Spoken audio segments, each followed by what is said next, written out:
Hi guys, today I'm going to show you how I blend and create this easy kind of eye contour look using four colours that suit my colouring and my eye colour. Let's get started. So I'm going to begin by using a Sigma E35 brush.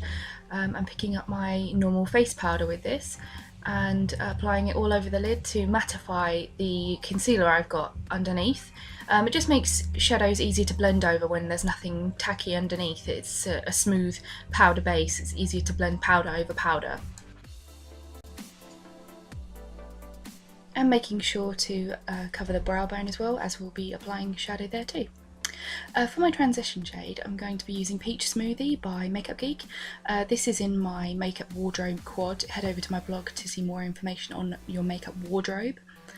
So I'm going to be using that on the same brush and just applying it into the crease of my eye, which as you can see is quite low down. Like when I open my eyes I want the colour to be a little bit higher than where my crease is, so I'm just applying it above that fold.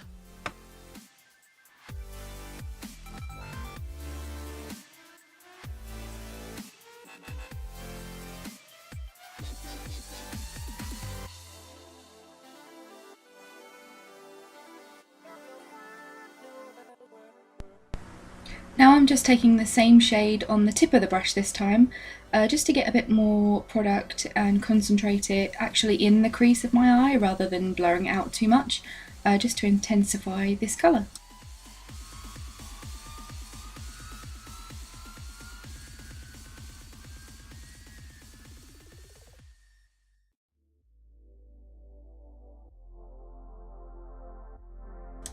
So I find doing small circular motions backwards and forwards the best way to blend out shadows, as you can see here, and then going over any edges with sort of a backwards and forth motion as well, and then back to small circles. I find this diffuses the colour a lot better than just doing, you know, windshield wiper motions, if you like.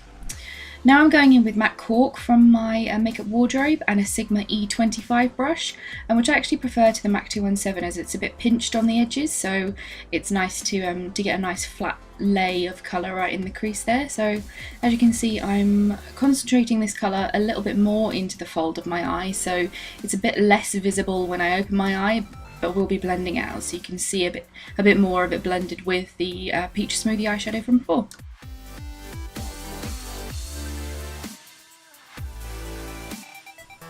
And again using small circular motions to blend the colour out.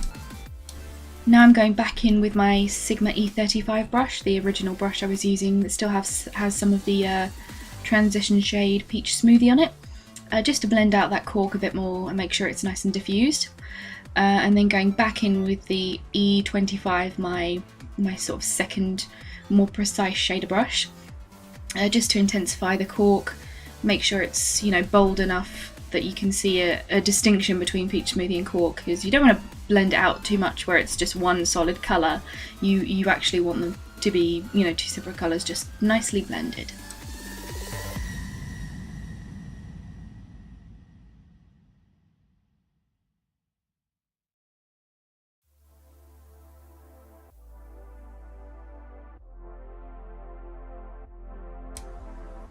Now I'm just applying cork to the outer corner of my eye.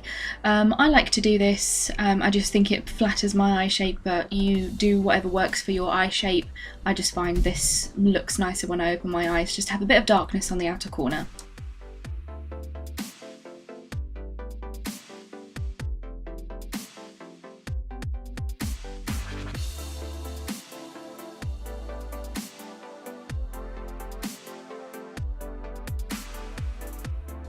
Just be sure to keep blending with your original blending brush. That just keeps everything nice and diffused. Make sure you don't have any skips or lines or anything like that. Now I'm going to go in with my Zoeva 231 brush, which is again a bit more precise, so we're working from bigger brushes to smaller brushes, and taking my third darkest colour. This is Americano from Makeup Geek. I really like Makeup Geek shadows. They're really nice and pigmented, they're really easy to use, and they come in so many colours. So I'm just popping that on the outer corner on top of cork, just to darken that colour slightly and intensify it.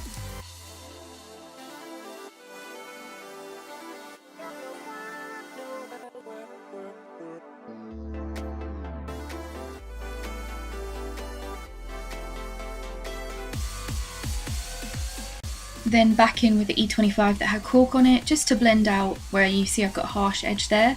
If you find that can be, you know, quite worrying that you've put on too much product, but I find just going back in with small circles is the best way to blend it. I don't personally think that just windshield wiper motions blend too efficiently. I think the quickest way to do it is just nice circular motions with a really light hand. I'm just tightening the skin just ever so slightly, just to make sure that I've got a nice blend and don't have any skips.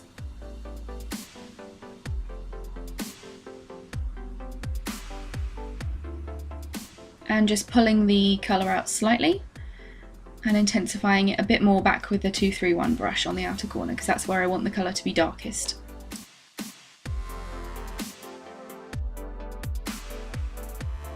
I just want to put my hand next to my face so it changes the exposure so you can see how dark the shadows are. Now I'm going in with Bulletproof from Makeup Geek, my fourth darkest shade from my makeup wardrobe, if you like, and I'm just intensifying on top of the two other colours that I've put. I find that's the best way to build up colour, is to gradually, you know, build up in layers, going from a light to a medium to a dark shade.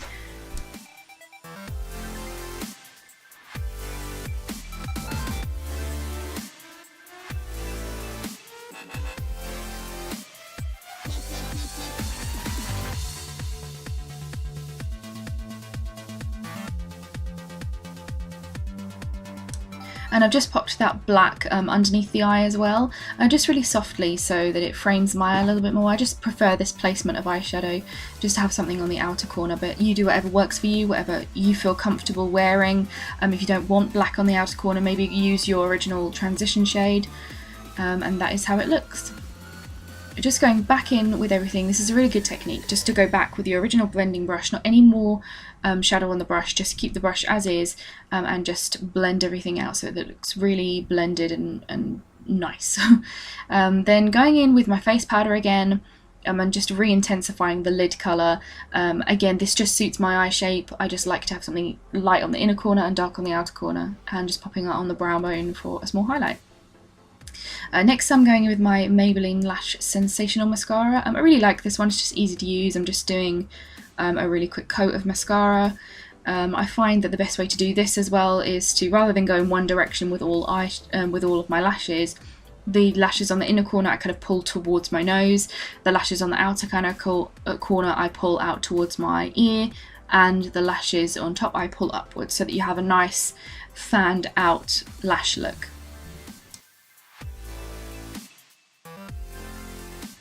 That is the finished look. I hope you liked it. Please like and subscribe if you did and want to see more videos. I'll try and, you know, come up with something else. Head over to my blog to see more information on my makeup wardrobe, as you can see here, and information on what might suit different skin tones and different colourings. Thanks for watching.